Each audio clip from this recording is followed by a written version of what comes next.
Hello, everybody, and welcome to the Full 40 on a beautiful Tuesday night, wherever you are. You are here with Willie and Tommy, and also Brian. Brian's just going to be audio only. Tommy, how we doing, man? Not bad. Not bad. Excited to be back with you. How about yourself? I'm doing good. I'm doing good. We're in the throes of college basketball season, which is like truly like I think college basketball season truly starts like after I'm gonna like January 20th is basically where I'm at. Like I think not that it starts, I should say the real point of it is January 20th. Obviously it started like whenever, but like conference play is kind of like full swing right now. This is like the dark period for a lot of teams. This is where you kind of come out, you show your medal. So I'm excited. This is my favorite time of college basketball, honestly. This next month, this is where it's like, all right, this is who the team is. Like we're gonna really like define what how the rest of the season goes. So I'm excited about that. Personal notes.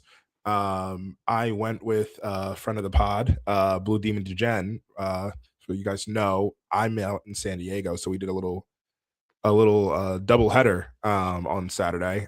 Drove up to USC for USC Purdue, um, which was great. Galen Center was a really cool arena. Purdue travels incredibly well. That place was like 70% Purdue fans. It was like actually wild how many Purdue fans there were. Like to the point where like USC's like being booed at their own free throw line, and it's like deafening.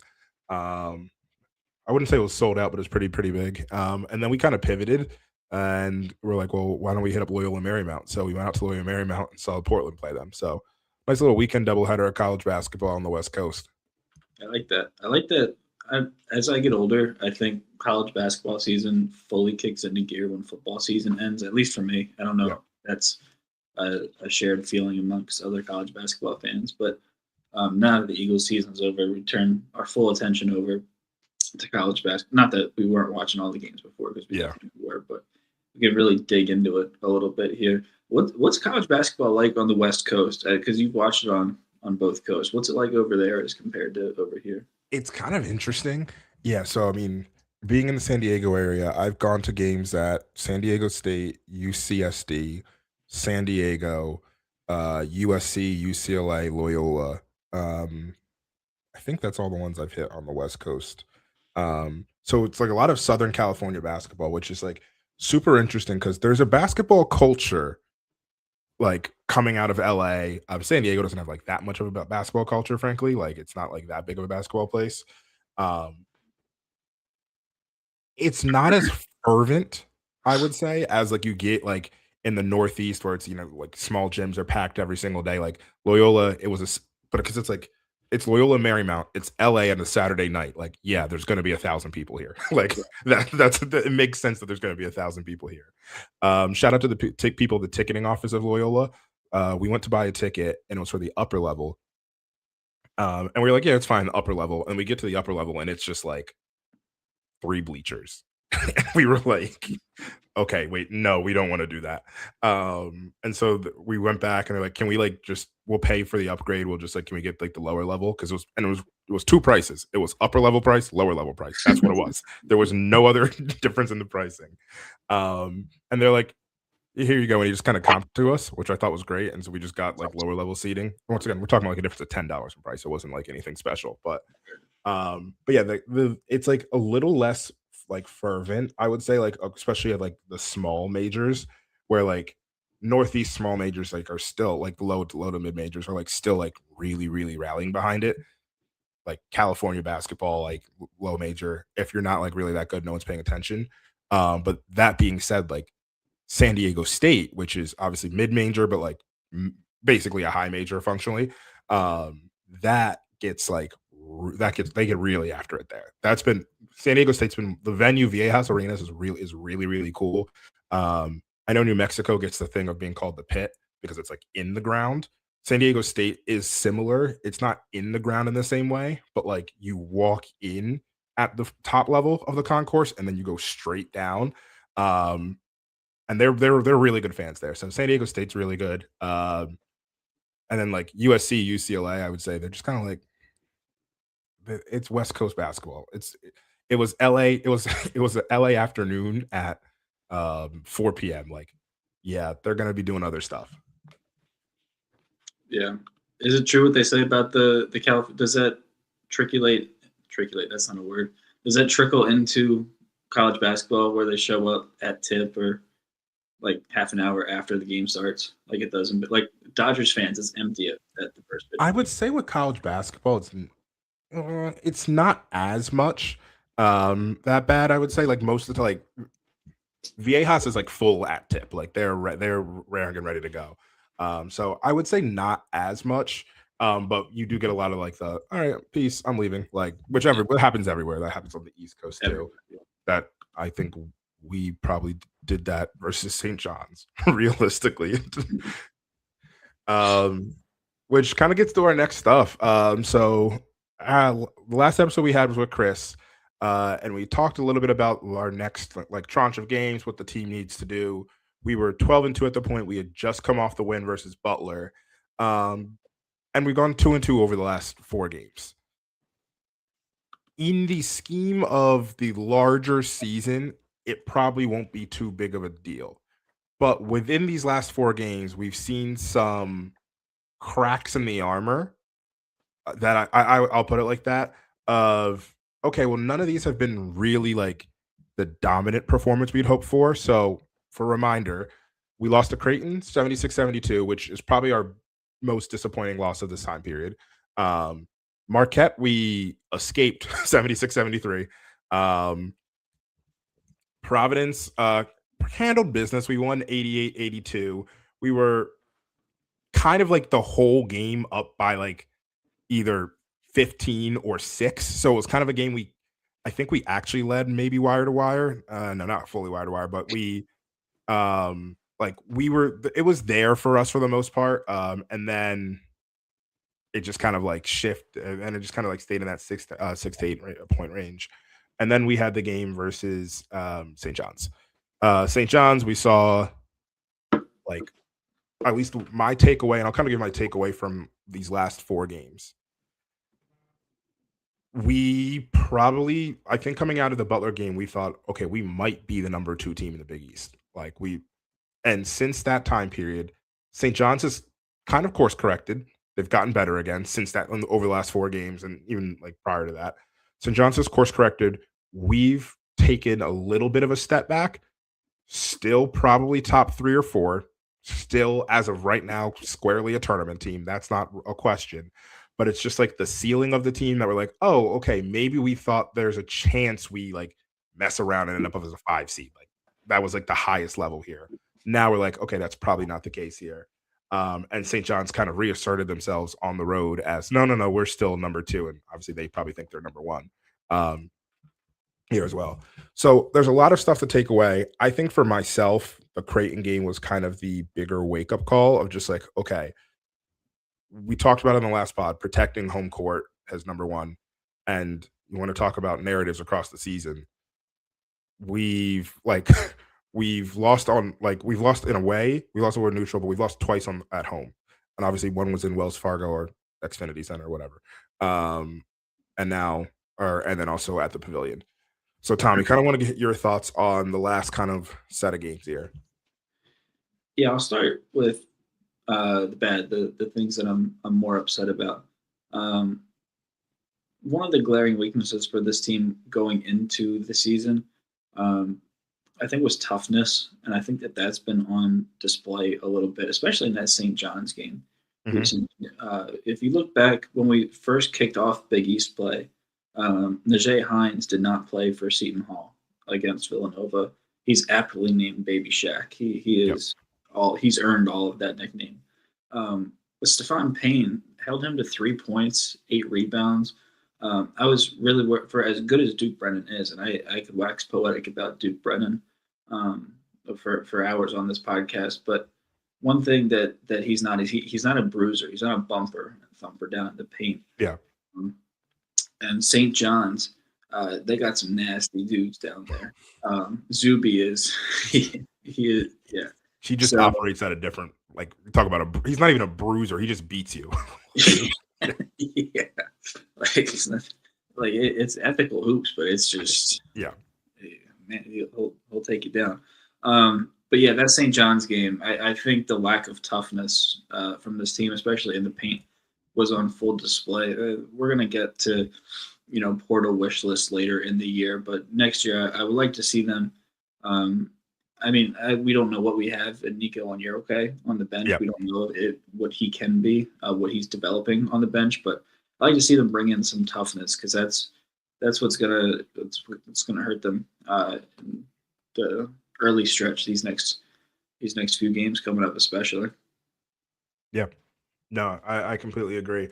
I think yeah, the lack of toughness has definitely been, and not just like at the big position, but like I'm gonna talk about I mean my favorite player on this team, Bryce Lindsey, over, and I'm not gonna like, I can't do the math off the top of my head, but over his last few games, like it's been pretty rough. Like we're looking at, so he started off Big East play versus Seton Hall with 15. And I'm just going with points here. I'm not even going to get to like how he shot. 15 versus Seton Hall, 19 versus DePaul, 18 versus Butler.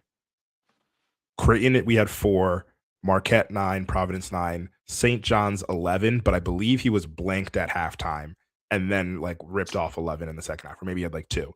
Um, and it's not just been the scoring, it's been like the efficiency. We're talking 0 of 3 from 3, 1 of 7, 2 of 8, 2 of 6. This isn't like Bryce Lindsey's a tough kid. I'm sure I believe he's going to bounce back. But this is like what I talked about at the top of the podcast. Like this is the like depth of college basketball season. This is where it's like it is like if you aren't tough, it will be shown. It's shown here. It's like between mid January to end of February before March. This is where it's like this is the prove it. Like this is the proving it to yourself side of things. And it's like in strong conferences, not that the Big East isn't a strong conference, but like the Big 12, like the SEC, where you're facing these teams, like you're seeing these teams time in and time again. Like we talk about like what's going on in the Big 12. Like Arizona has to go through Iowa State, Houston, Texas Tech. That's off the top of my head. I haven't even mentioned Kansas yet. Like that's all to deal with the Big 12. These are the teams that you see in and out. We know what the Big East looks like too. We know the like level of grit it takes to get through this period of the Big East and come out ready to go to be in Madison Square Garden for the Big East tournament. I think this team is learning that right now. Your first couple games in the Big East, you're coming off conference play. It's around the holidays. It's a little bit different. Now we're in the throes of it. And there's not like anything to panic about by any stretch of the imagination at all. But it's just, all right, how can we begin to start stacking like good habits and start stacking wins on top of each other? Yeah, no, for sure. And to get back on a bit of a positive note, the offense really has been a pleasant surprise, especially of late. I know last year it was the offense got a little bit stale. This year we're seeing. I think my favorite play that Villanova runs is kind of that clear out screen by Duke Brennan, where we'll get 2 or 3 guys on his back and just push him out of the lane for a Lewis or a Lindsay layup. They have these elevator screens, these flare screens to the corner for 3. Yep. Some of the sets they're running on offense are really pretty. And over the past couple of seasons, 70 has been a big number for Villanova. They've gone over 70 points in each of their last 6 games, dating back to January 3rd against Butler. So every game that they've played in 2026, they've scored over 70 points. Unfortunately, they scored 72 in a loss to Creighton and 79 in a loss to St. John. So the offense is clicking. The shots are falling, and that's a really encouraging sign for this team going forward.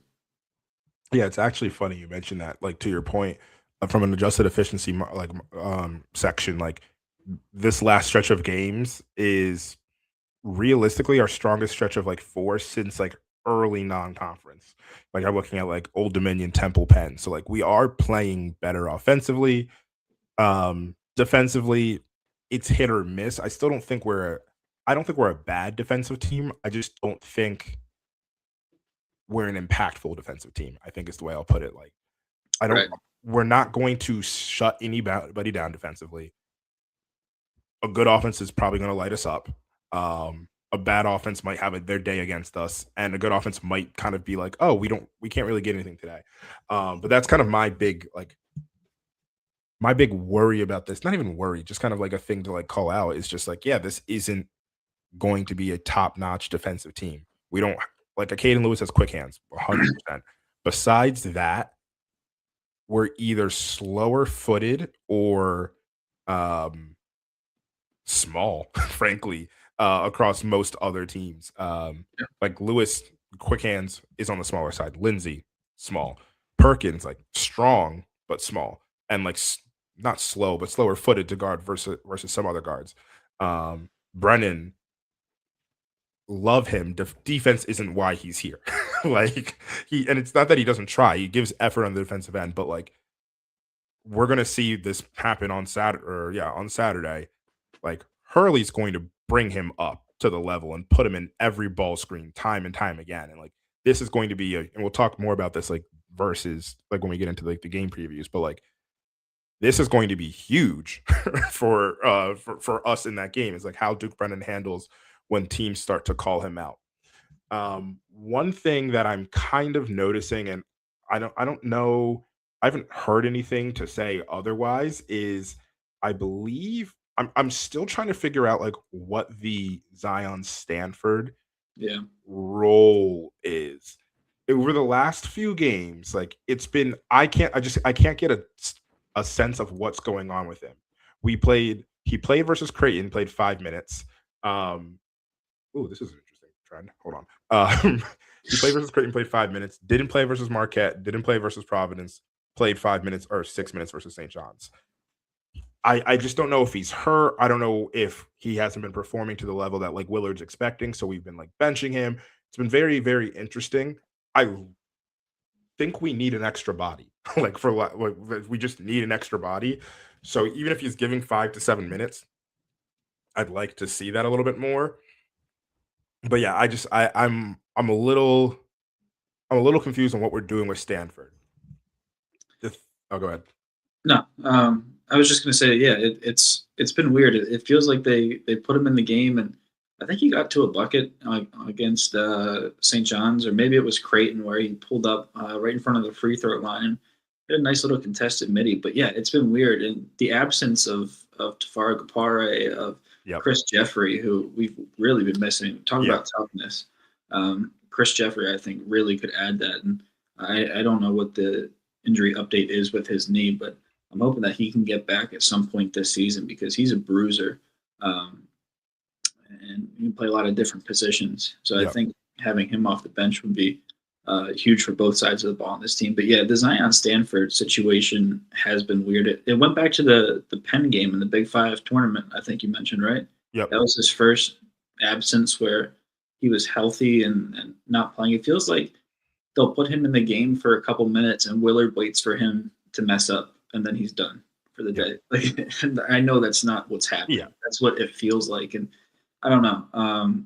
It's really weird considering our depth that was such a strong point kind of diminishing. Could really Yeah. use a guy like Stanford. So hope we can see a little bit more of him going forward. Yeah. And I think it's interesting. Like Stanford would be like it's great needed like going forward. Um, it's funny enough. I'm actually looking. Actually, this is a fantastic question. Our team metronome, like I kind of believe, is Matt Hodge. And what I mean by that is in games that we've lost, how do you think Hodge has performed? Not good. He's averaging, I'm going to do quick math here because it's that easy. Uh 4.5, like 4.75 points per game in games that we've lost. He had 7 versus BYU, 3 versus Michigan, 5 versus Creighton, and 4 versus St. John's. It might not be not 4.75, but it's close enough. Basically, he's averaging under 5 points per game versus St. John's, or versus in teams that we lost, games that we lost. In wins, I'm not going to do that math, but we're looking at more than 5 points per game. We're looking at closer to like 12, 13 points per game there. Yeah, the That inconsistencies are. Yeah, that's we're infuriating. saying the same thing. Yeah, the inconsistency of Hodge is frustrating. When he is on, it is very, very helpful as a floor spacer, as a like person who uses his threat of floor spacing to get to the rim. He's like rebounding.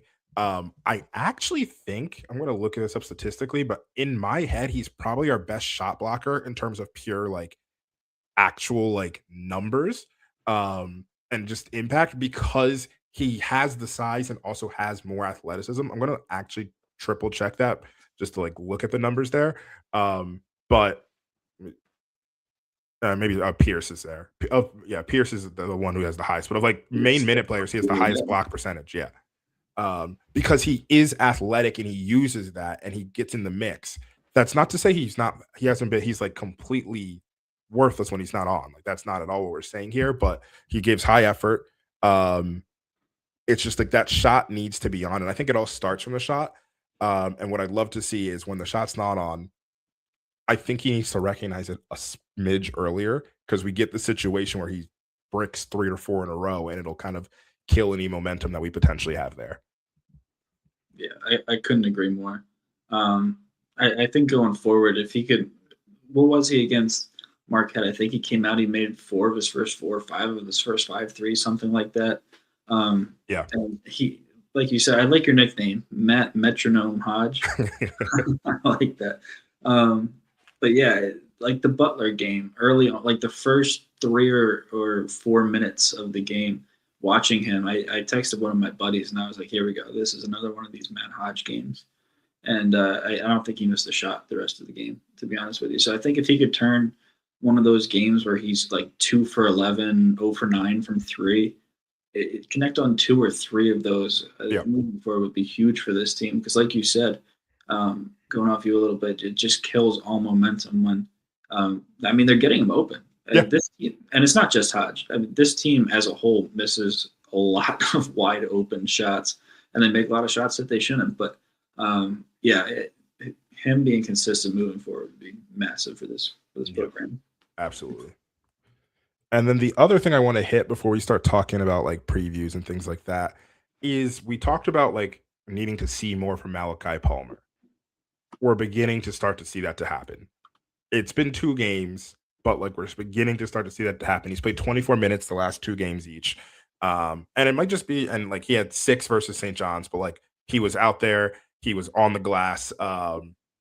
And then Providence, he was like very helpful in the beginning of the game. Like he kind of like was our offense for like a 3 to 4 minute period there, in the very like as a shot in the arm. So I'm excited to see more of Palmer. Like perhaps he's getting more like comfortable and everything like that. And this is the time once again. I'm going to keep harping on this. We are at like money time right now. This is just what it is. This is the throws the Big East comp or Big East play. We need to be able to like rally off like a lot of like we're at 14 wins. Conservatively, we're tournament safe. I'm not going to say no matter what, but conservatively we're tournament safe. If you get to 20 to 21 regular season, you're more, especially out of a power conference, you're more than likely safe. So we need to find a way to get to 6. I'm not going to do 6, 7, 6 or 7, 6 or 7 wins throughout like over the next stretch of games. Not impossible. We still have games like 2 games versus Georgetown, 2 games versus or another game versus DePaul that like God help us if we don't win. So it's there. Obviously, the ceiling of this team caps without the seeding ceiling of this team caps without strong wins, let alone like the actual physical ceiling of this or play style ceiling of this team.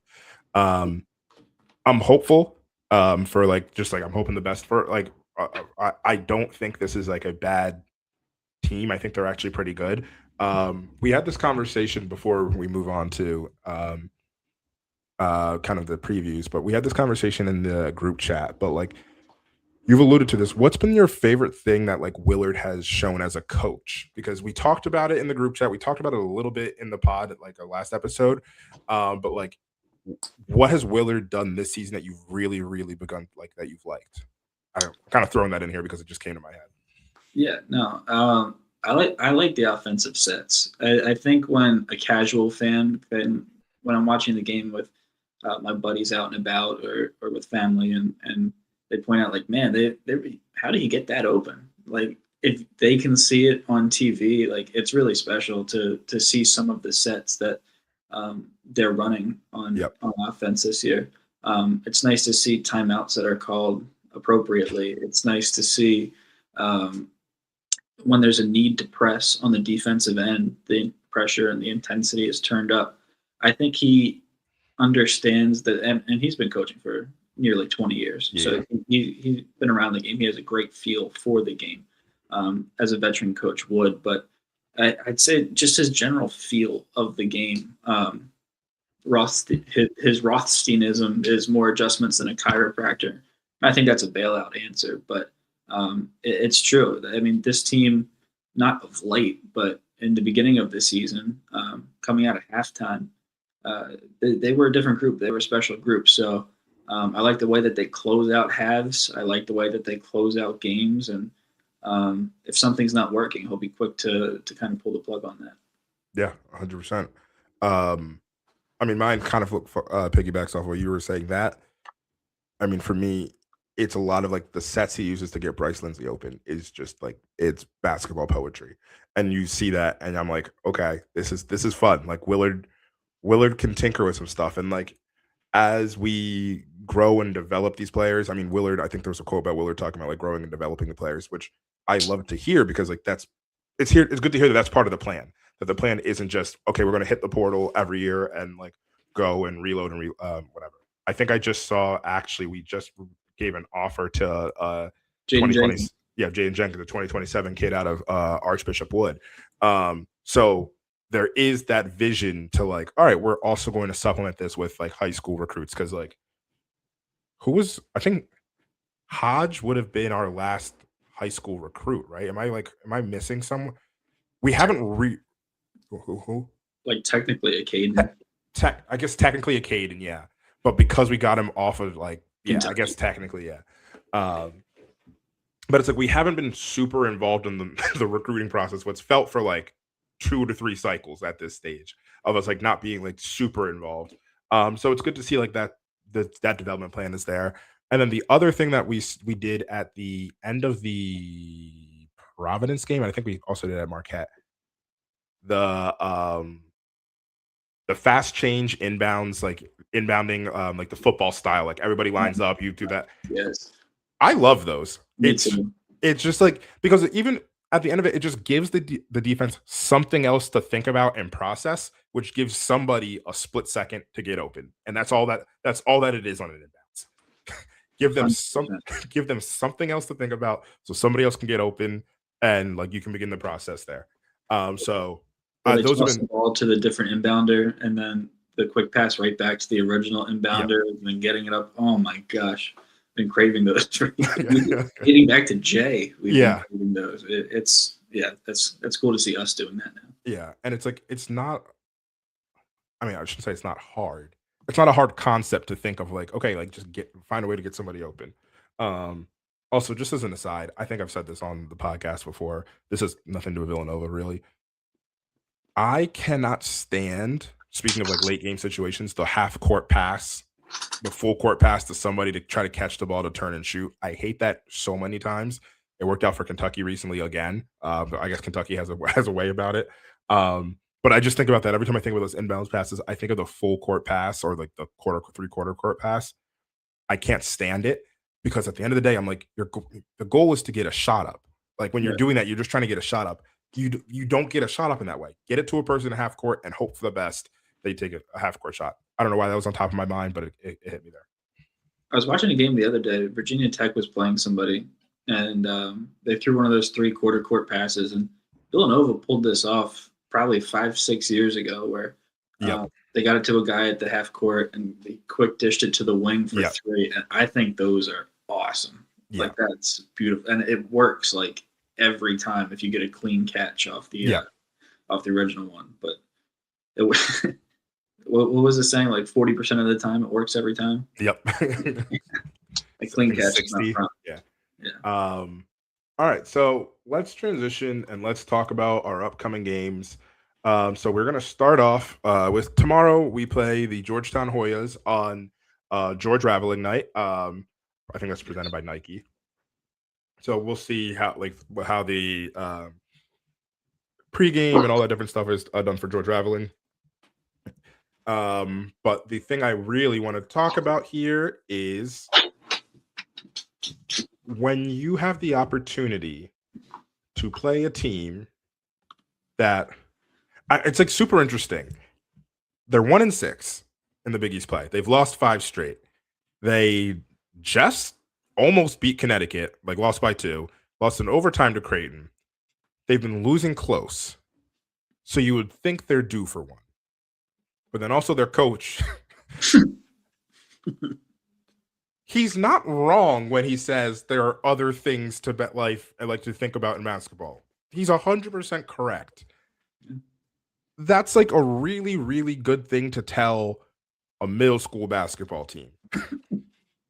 It's a really, really good thing to think about, like, when you're going home and you're like, hey, putting this all in perspective.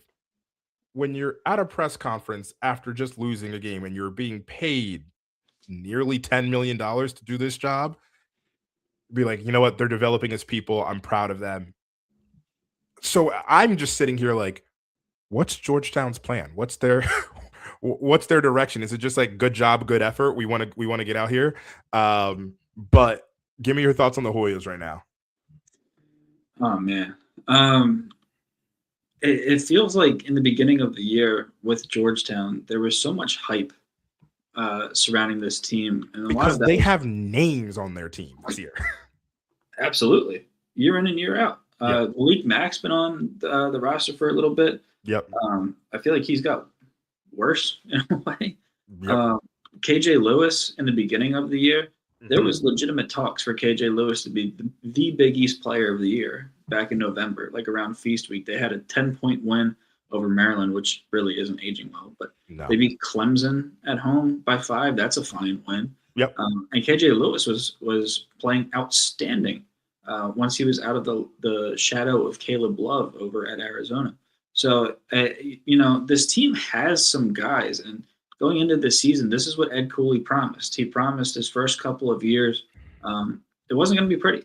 Yep. But as he went on and as he developed these guys, this was the year that they were supposed to make the tournament. And unless they have a significant turnaround here in Big East Conference play or win 4 games in March in Madison Square Garden, they're not going to make the tournament.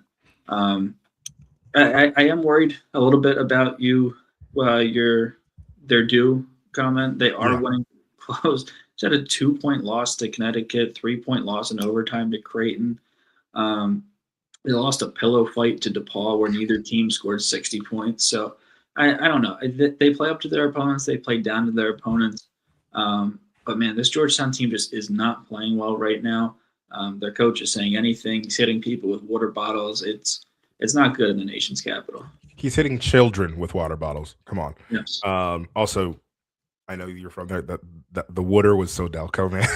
Oh, you like that? Yeah. Water.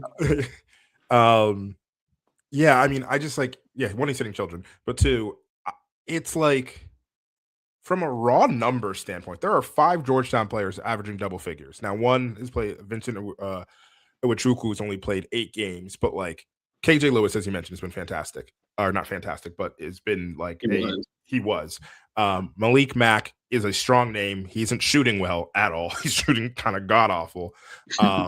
They're not efficient. Julius Haliafona, once again, like doing pretty decent as a big. My favorite player on Georgetown was a player that we were recruiting, Caleb Williams, not the quarterback who made maybe the greatest throw of NFL history. That doesn't matter anymore. Such a great throw. Caleb Williams is taking a step for them. He's, in my eyes, he's their most efficient, not even efficient, statistically he's their most efficient player. He's their best player. He's averaging 10. He's shooting 48 from the field, 38 from 3. He's really, really good. And then you get into players like Isaiah Abraham, who also committed to Georgetown over us. Deshaun Harris-Smith, another person who committed to Maryland over us. And then there. And Harris-Smith has only played 6 games and I think actually got dismissed from the team or injured. I don't think he's on the team anymore. I can't remember what happened, but yeah, he's gone. And then Langston Love, who, if anyone remembers, Langston Love is was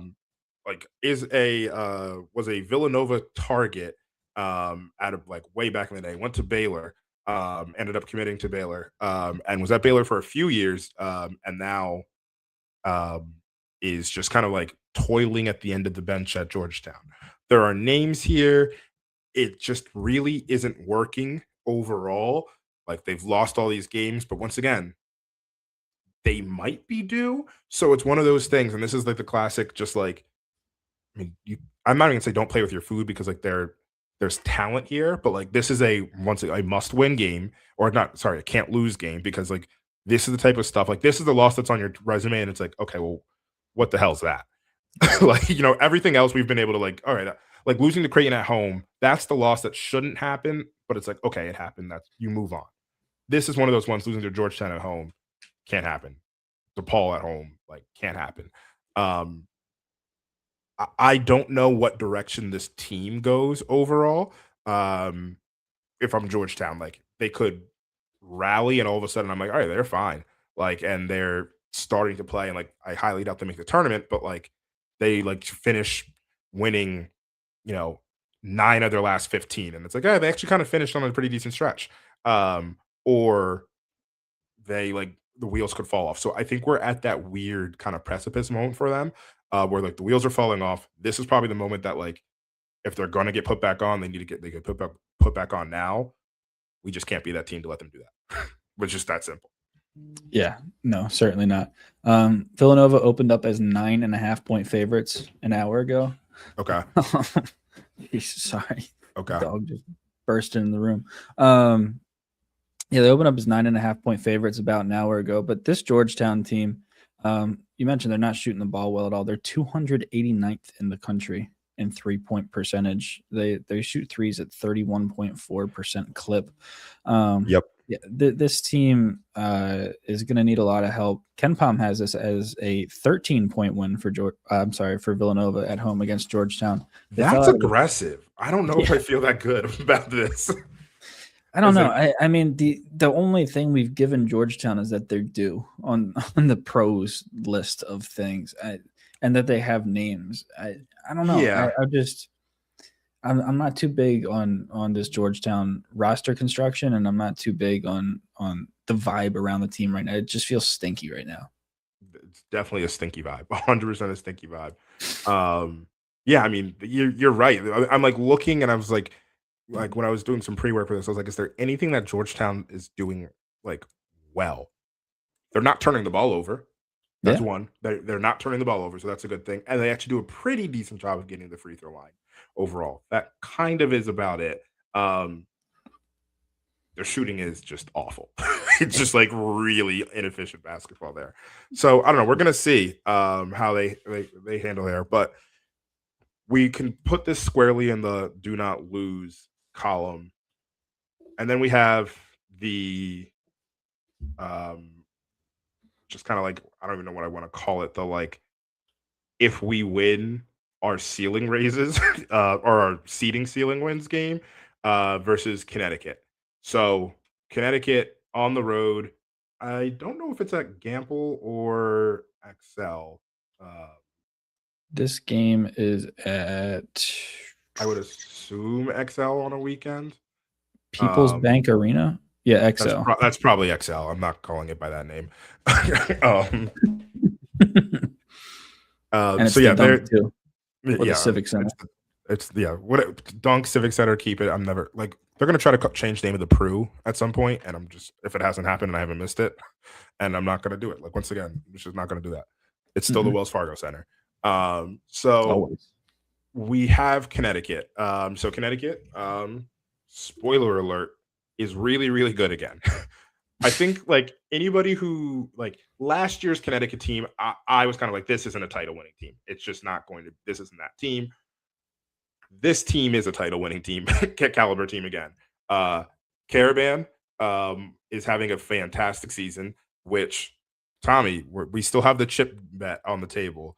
And he's playing his way back into where like a team late I had the vision. The team late might take him. For anybody who doesn't know what Tommy and I are laughing at here, like 3 years ago, basically, I said Alex Caravan was going to be a first round pick. He hasn't gone into the draft yet. And for the first year, Tommy's like, there's no way. The first year, we kind of let it go. Then the last 2 years, he's been playing a little bit worse. And Tommy was like, I don't know. Do you want to call off the back? And I was like, no, I'm going to stick by Alex Caravan. Now he's playing his way back into it. But across the board, it's not just Caravan. Silas Demery's been fantastic. Terrace Reed has been great, like Solo Ball, Mullins, the whole team.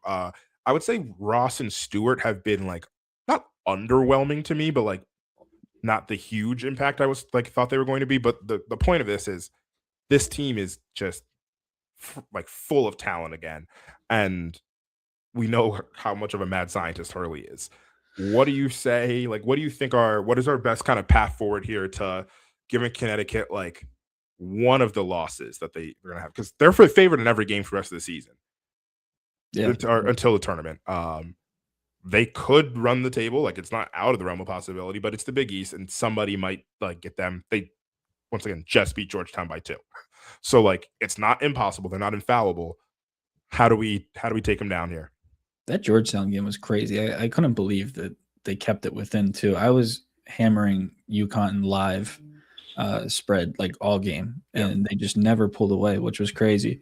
But yeah, man, this team, they're on a different tier. They're on a different planet than anybody else in the Big East. They lost 1 game this year at home to the number 1 team in the country without their center. Terrace Reed did not play in that game. This team's unbelievable. They have an unbelievable coach. They have by far the most talent in the conference. Get a good night's sleep, pray to whatever God you pray to, and just hope for the best. I mean, there's one thing that this Connecticut team does not do especially well, and that's shoot free throws. They're shooting free throws at, I think it was a 70% clip. Yeah, 70.9, so 71% clip. They have of late. They had a 5-point win over Seton Hall. Like you mentioned, 2-point win over Georgetown. They went to overtime against Providence. Providence was up 11 with like 2 minutes left and blew it at home, which was crazy. But aside from that, they don't shoot free throws well, but they really don't play a lot of close games. Yeah. So yeah, I mean, this UConn team's a wagon. We're gonna have to catch them on a night where they're not at their best, because I mean they're better in every facet than any team in this conference. So I do think they get tripped up. I don't think that they run the table in conference play. They're going to win the conference. I don't think that's far fetched, but yeah, I could see us getting them. I could see us getting them at home. It's going to be tough on the road, obviously. Yeah. But yeah, I think a physical team like Seton Hall could, if they impose their will early. I think a St. John's could, especially with that rivalry. But yeah, I mean, Connecticut's my pick to win the national championship, and I'm not really going out on a limb to say that either. Yeah, definitely not. I can't quit Houston. I'm probably not going to quit Houston and Iowa State. I'm kind of all in on this year. But yeah, I think in order for us to win, there's a few things that we need to do. And I'm going to list these out as if they're like things that like are simple to do. If we don't do one of these, we can lose. Like it's kind of like things that we can quote unquote control. I think there needs to be a good Matt Hodge game. I'm imagining you're probably going to start off with Caravan on Hodge, which like if we really want to call it out, like that could be, you're looking at it hopefully 4 years in the future. Like if Hodge becomes like a Caravan-esque player, it's a big win for us. That's what we hope that we hit there. I'd imagine you put Caravan on Hodge, but you need Hodge to like start off strong. We need Brennan to be dominant. He needs to beat Terrace Reed and Rebe. Rebe's how you pronounce it? I can't remember. Reba. Thank you. He needs to beat Reed and Reba, like kind of just up and down the floor. That's tough because we're asking one guy to do it against two like Terrace Reed's phenomenal. I think Rebo's just kind of like a good replacement level big, like with some upside. He's a freshman. Like he's going to get way better. But at this moment, so like that's the big one. I would say like we need to like limit the Stewart Ross combo off the bench, the Jalen and Jaden combo. Like if we can make them ineffective, we have a chance. And then the last one is like we are not going to stop all of Demery, Ball, and Mullins. Pick one and eliminate is the best way I can put it there. If we can get those 5 very tough things to do, like done, we have a shot at this. And like I'm not saying a shot as if like it's impossible. It's just like this is a very very good team. If we're going to play in the way like to your point, Seton Hall could keep it close to them because Seton Hall's physical. We're not that physical, like a physical team. We're going to have to shoot our way to a win here. Like that's just what it's going to have to be. So this also means like um Bryce Lindsay. I almost called him Tyler Perkins. Lindsay needs to be on. Honestly, Perkins should probably be on too from deep as well. The thing that we're going to get is we're having a bald off here. Like Willard versus Hurley is probably like what can Willard design that like can thwart Hurley, because Hurley's going to have not just offensive sets but defensively like things that are going to throw like very big loops for us. Connecticut on Ken Palm is 5th defensively. Just like we've seen Hurley's defensive schemes and offensive schemes, like they're 5th in the country from defensive on defensive rating. They're 37th offensively. 37th isn't bad. Like we're 24th, but it's that defense that is going to like really batten down the hatches on us. And we have to find ways to like create like just get openings there.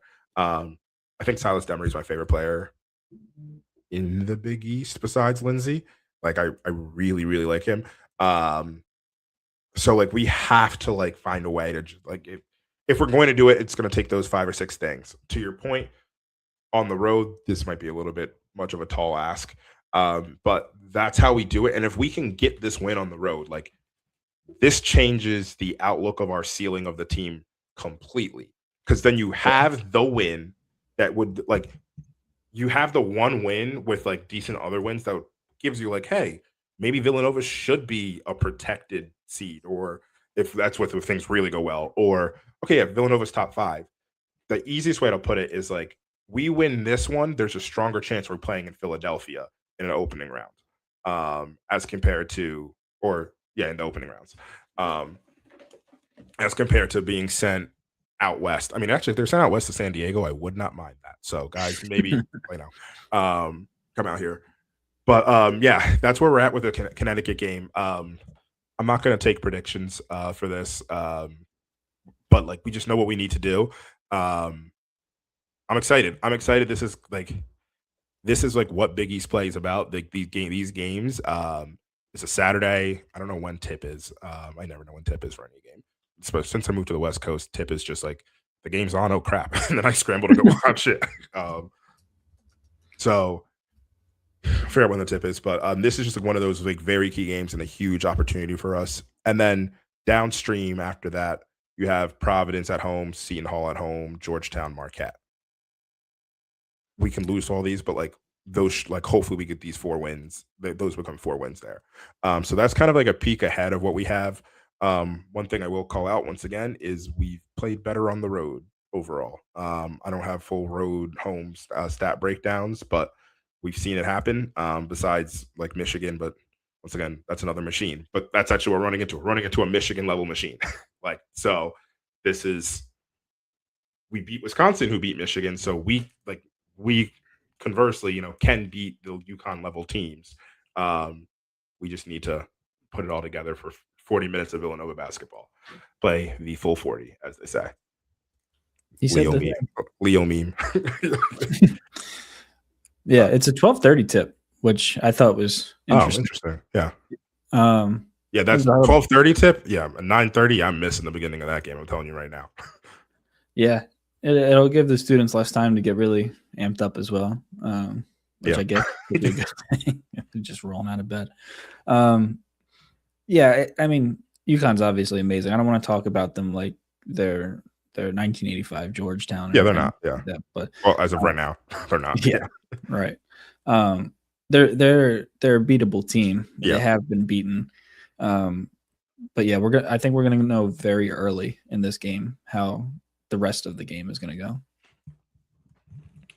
All right, so we're gonna transition now. There's 2 things I want to talk. One that we discussed, Tommy. The other one I'm gonna just throw at you right now. 2 senators have called out that the Big East should add St. Louis and Dayton there into the Big East. I don't even know what senators they are, but they're trying to, essentially add that in. Do we do it?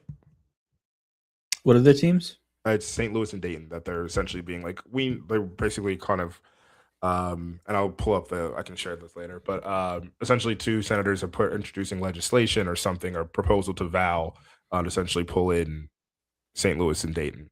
The real question is obviously like that's not going to happen, but like maybe one day, or do we just like keep thinking the Big East stays in? Brian, go ahead. The country's in such a good spot that that's the type of stuff that's going on in Congress. Like, thank you, Brian. Yeah, they checked all the other boxes. They're like, let's work on this mid-major conference. Let's, try to insert ourselves into this private industry. Contrary to Ed Cooley's belief. Right. Yeah. No, I think it's just a good sign. I think, politics aside, we're all in a good spot if this is what's being discussed on Capitol Hill. Anti-recession indicator. I'm out.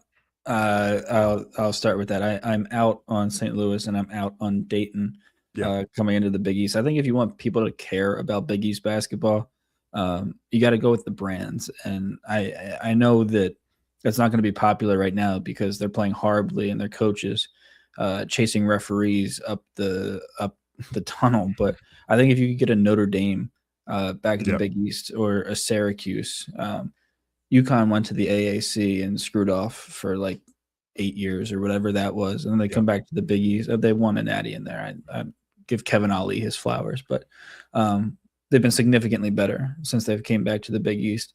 I don't think that adding teams like Dayton, like St. Louis, while currently they are trending in a better spot for college basketball. I think the history and adding these schools with prestige, like I mentioned, the Syracuses, the Notre Dames, Louisville would never come back, but those type of schools, I think that's how you get the Big East back to national prominence, not these up and comers. I completely agree. This kind of stuff is always fascinating to me. I don't think Dayton, St. Louis are the answer. Realistically, what needs to happen for us to get Syracuse, a Notre Dame, Pitt, BC, which realistically, let's call those the four, like that'll more than likely happen because like Louisville is just going to jump to the Big 12. Like that's just going to happen, or they'll find their way into the Big 10 somehow. But like those four would be like the things where it's like, and obviously BC's like really like VC's kind of bad, but like it's kind of bad their ass. But I would say that's kind of like where we're at personally. But that won't happen until football dies, or not dies. Sorry, football just leaves and becomes its own thing. Yeah, it just becomes its own thing, and then basketball will have everything fall under. All right. Football's not even really sanctioned by. I'm going to go off on a tangent. Never mind. Let's go to the next thing. All right. And then to wrap up, so what I wanted to do here was just kind of like run through some Villanova numbers. And Tommy, get your best guesses at like what our rank is within the Big East Conference from an efficiency standpoint. Okay. So what I mean by this is since conference play has started, where do we rank in X field for that? I'm using T rank for this because I love my T rank. But that's kind of where I'm at, like where I'm showing. Any questions on this, Tommy? Let me click this. Actually, this is going to be just out of 11 teams. Out of the 11 teams. Got it. Easy enough. All right. So in conference play, adjusted efficiency margin from an offensive side of things. So offensive adjusted efficiency, where would you say we rank in the Big East? 4th. Drilled it. Absolutely drilled it. 4th in the Big East from adjusted efficiency margin at 121.3. So the next one I'm going to hit you with is effective field goal percentage offensively.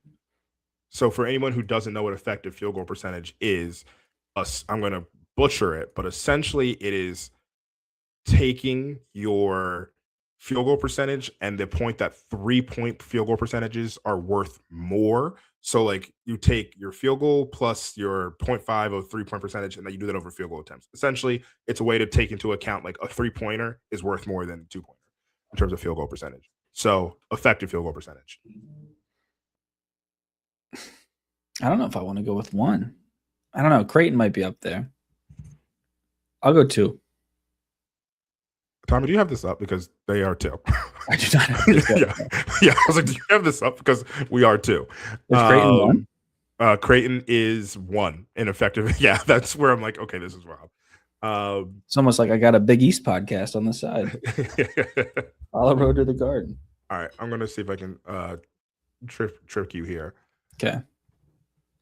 In 3-point rate defensively, so giving up 3-pointers, not percentages, but rate. 7th. Wrong. We're 4th. Wow, really? Yeah. So at the top of 3-point rate, which is a thing we need to think about for Saturday, UConn giving up 31.7% of their shots are 4th in or 1st in 3-point rate. In Creighton is 2nd at 32.8. St. John's is 3rd at 35.5, and we are 4th at 36.9% of our shots being 3-pointers that we give up. Okay. All right, that's not as bad as I thought. It feels like we're first. This one's gonna be fun. Okay. Offensive rebound percentage. First. No. I figured I'd get you with this one because we think, Duke Brennan does real. The Big East is really good offensive rebound, like from top to bottom. It's true. Really, really good. I'm actually want to pull this up. So Seton Hall's first at 39.6%. So they get 39.6% of the rebounds that they gather. Those are offensive rebounds, or the rebounds percentage they get that. We are 7th at 30.8%. 7th. 7th. St. John's is 37.7, UConn 37.2, Georgetown 36.2. We are 7th in that. Wow. I see some comments guessing. Yeah, we're 7th in that. Yep. My goodness.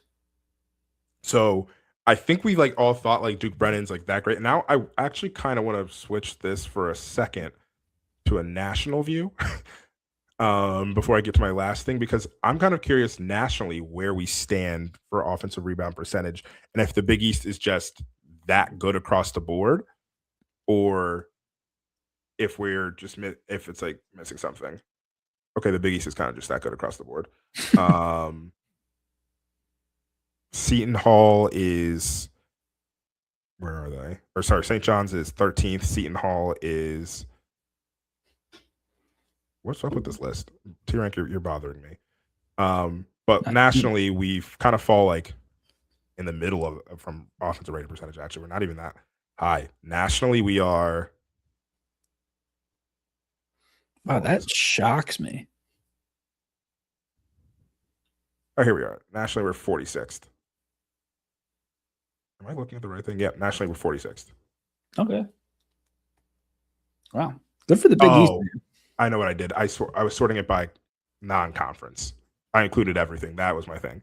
I'll figure that out later. But yeah, across the whole, I was like, wait, that doesn't make any sense. Across the whole season, we're 46th. Conference play is a little bit different. The last one I'm going to pull up here is tempo. Adjusted tempo.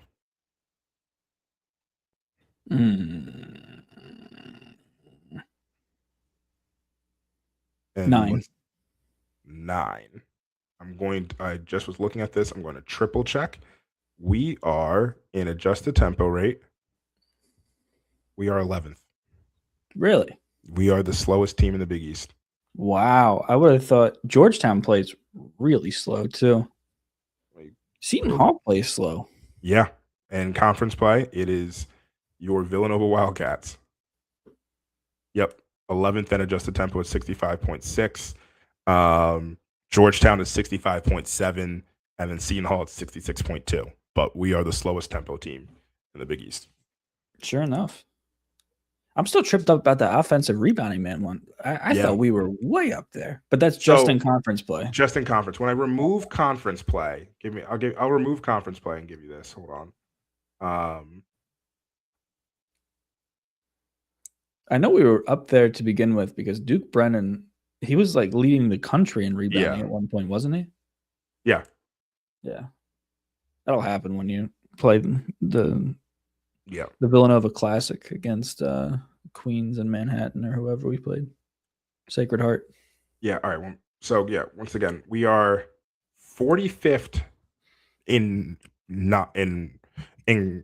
total for the year. That's what I'm looking for. 45th at 35.8. When we go to conference play only, I'm trying. This is okay. Yeah, when we move conference play only, this is better. Okay, we are. Yeah, that's where we fall a lot. In conference play only, we are 177th. Wow. Yep, It's a Big East, man. it's the Big East. Yeah, because I'm looking at the Big East. Seton Hall's at 10. St. John's is 28, and then we have like Connecticut coming all in there. But yeah, Duke's definitely dropped off a little bit on the rebounding percentages. Still a very, very good rebounder, but this is the throws a Big East play. Like when you have the physicalness of everybody, it's what you have to deal with. 100%. All right, Tommy. So I think that brings us to the end of today's show.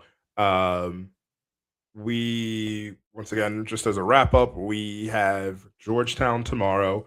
Cannot lose that game. We have Connecticut on Wednesday, or that's tomorrow. Connecticut on Saturday, and then we get back into the some of the. I think we have a little 4-game homestand, 3-game homestand. I can't remember how many games it is, but a couple games at home in a row, I believe. I had a tweet a little while ago. I think it was after the Marquette game. Villanova had played more games outside of the Finneran Pavilion than inside, and it was more away from home than in Philadelphia. So it was this little, or yeah, like you said, we have 4 out of our next 5 games out of Connecticut. After Connecticut will be at home, and our only away game is against Georgetown, so we won't even have to fly down there. So that'll be nice. Yeah. Did anyone talk about how that Wisconsin game wasn't really a neutral site because it was in Wisconsin? Because I didn't see that mentioned anywhere. We didn't. Actually, Brian, I'm going to finish the show on this. I hate this about, like, you're right. I hate this about, we do this all the time with college basketball. All fans do this too. This is our thing because it's Villanova, but it's very common. Yeah. It's you're the victim, and why? And it's just like, how do I put this? Just because you play Alabama in Birmingham instead of Tuscaloosa does not make it a neutral site. You were like, that's just not neutral site. We played Wisconsin, and 2 hours south of where they are? It's a little west. Yeah, a little. Yeah, Milwaukee's close to Madison. Yeah. But still, like, it's even like, I think that's even more to the point. We do this all the time. Arizona has like, they play in Phoenix and they have the games, and it's like, oh, it's like a neutral site game. And it's like, well, some fans have to drive an hour and a half, and some fans still have to fly, and some, like, it's just like, it's not neutral site. And there's the nomenclature of it that bothers me, but then there's also the like deeper of like, play these games at home. Like, that's like, just schedule these games at home. This game being played in Birmingham does nothing for college basketball. People in Birmingham know that Alabama exists. And I understand there's alumni and all that different stuff, but like, I just like these games to be played at home. And then I see it, and I'm like, where are they playing? And I'm like, okay, so we're playing in St. Louis for whatever reason, Kansas, and like, yeah, it just always bothers me. Playing BYU in Vegas. Yeah, playing BYU in Vegas. I mean, that one, we know why that's happening. But yeah, we know. I think we play BYU in Vegas. All right. So we actually should be back next week. We're trying to get a bit more on a weekly cadence. And yeah, so we should be back. We're going to talk a little bit about Connecticut and Georgetown, hopefully the 2 dubs, and then we'll do a little Providence Seton Hall preview, and we'll see what else comes from this. All right. Thanks, y'all. And as always, let's go Nova.